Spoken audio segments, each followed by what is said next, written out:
Hello বন্ধুরা, আপনারা কেমন আছেন? আমি অনেক ভালো আছি। দেখুন, আজকে অনেক দিন পর চাপিলা মাছ খাওয়া খুব ইচ্ছে করছিল, তাই চাপিলা মাছ আনলাম বাজার থেকে। তারপর ওইগুলো আজ বানানো হচ্ছে ঘরে, আমাদের ঘরে।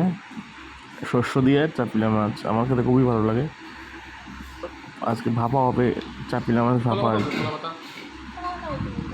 দেখুন, আমার খুব ভালো লাগে খেতে। আপনারা কেমন লাগে কমেন্ট করে অনেক সময় আমাকে জানাবেন।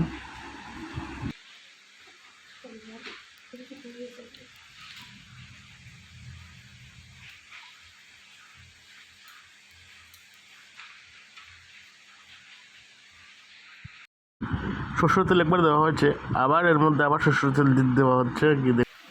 কড়াইটা গরম হওয়ার পর মাছগুলো এর মধ্যে দিয়ে দেওয়া হবে। দেখুন, মাছগুলো কি সুন্দর করে এর মধ্যে দিয়ে দেওয়া হলো। তারপর উপর দিয়ে শস্যগুলো যা রয়েছিল ওগুলো দিয়ে দেওয়া হচ্ছে।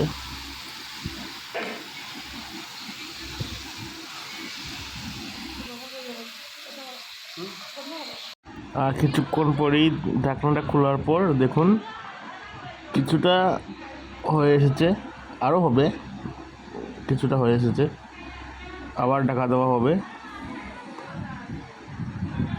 খুব ভালো গন্ধ বেরোচ্ছিল, আমার তো ওইখানেই খাবার ইচ্ছে করছিল।